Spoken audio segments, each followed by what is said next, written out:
Long time ago, Sadhguru had told my mother that he wants to take a boat, like a small fishing boat, and travel to Africa. Because there are fishing boats that used to make that trip, and there are catamarans that do these things. He wanted to travel for 6 months. So, being in the ocean, being out in this expanse of water is definitely something that I thought he would be, excited, and he would be able to enjoy and not just be focused on event after event, interview after interview. How wrong I was about those 2.5 days.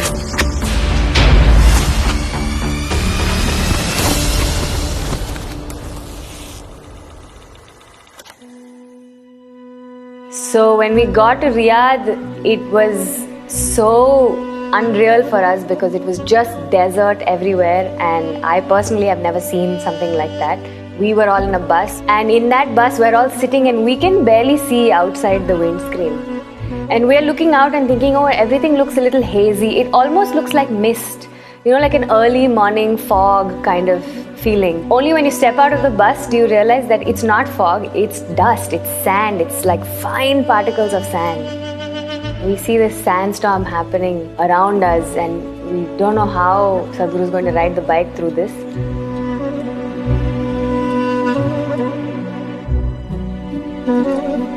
I don't think any of us really considered what all he was breathing in, what all he was swallowing when he's riding the motorcycle.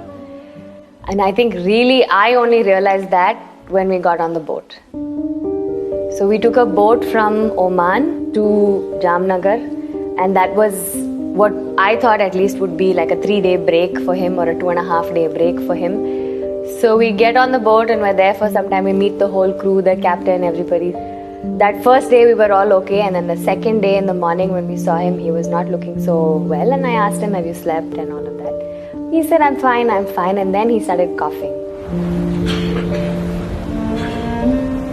And when he spat it out, it was like balls of sand and mud in the phlegm, like not just little bit, some dust in the phlegm. It wasn't like that. You could see like particles of sand and mud that was coming out of his lungs.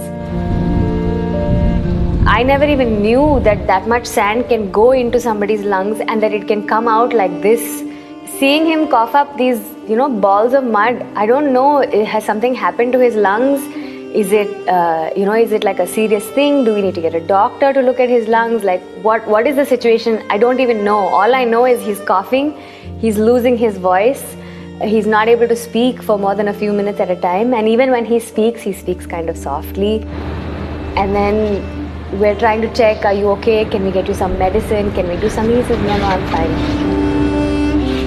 He's asking me, are you okay? I'm okay, you leave this, you go check, make sure everybody else has eaten, make sure everybody else is okay. And I'm looking at him, he's so weak, and he's sitting down, he's not able to stand up comfortably. It was unreal kind of to see him in that state. But still in all of that, he is not saying anything. He is just saying, I need some time to rest, I have some writing to do. I'm okay. But you can see that he's not okay. Because he was running such high temperature, and because he was coughing and he couldn't speak. We didn't know how unwell or how well he was because he won't say anything to us.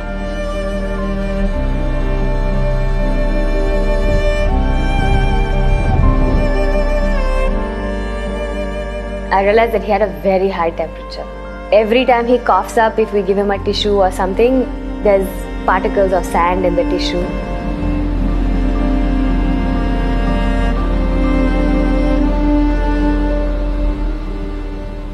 So on the second day, we went out on the deck, and in the boat, that corner, that tip, we had placed a small stool for him to sit, and the video team wanted to take some nice videos and things like that. So he went there and he sat, and he was sitting on a stool, and he was there for some time.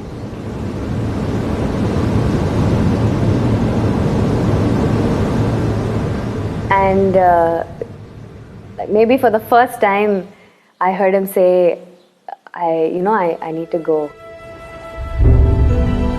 He got up, he held the rail all the way, and he walked back inside.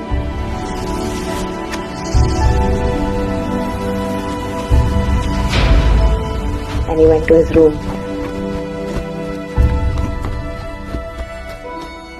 It was a little unreal to see that he needed the support of something else just to walk, that 10 or 15 feet, just to walk that distance. He needed the support of the rail to, make it back into the room.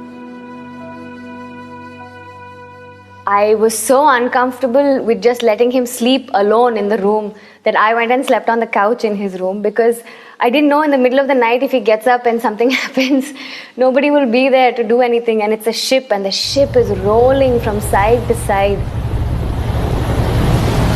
We were rolling 32 degrees almost, back and forth.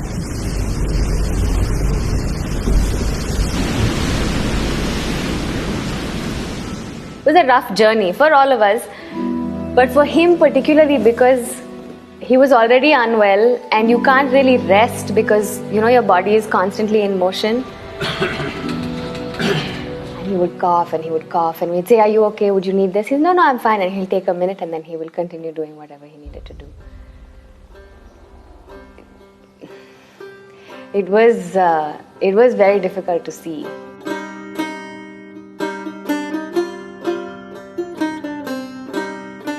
Sadhguru said, "Why don't you have the crew come together? We'll include them in the movement. We'll talk to them about Save Soil and everything." So we got the crew together in their meeting area, which was downstairs. And he sat and he started talking about Save Soil, and he just started to lose his voice.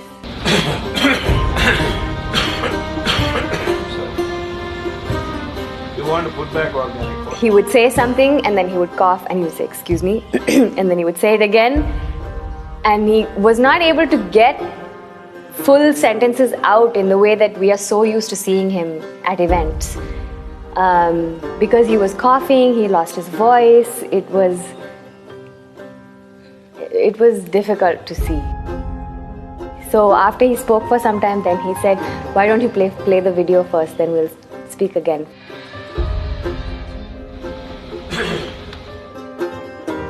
He kind of needed to take those few minutes of a break because he was not able to speak for a long time continuously. Somewhere when we were in the boat, I was really thinking, it doesn't matter if he wants to do 100 things. The rest of us need to make sure that he doesn't, because it's inhuman. It's not superhuman. It's inhuman, the kind of conditions that he was going through. We reached the port in Jamnagar and he just stepped off the boat and he just went into the crowd, he spoke there, and when he coughs, he apologizes, "I'm sorry, I'm just a little..." And he speaks. Then I thought from there we're going straight to wherever we were supposed to stay. And there was a naval event after that. He spoke there. There also, when he's speaking, you can hear, his voice is not the way it sounds. Usually it's very rough and he's and then he'll speak again, or he'll cough and he'll say, "Excuse me, I'm very sorry."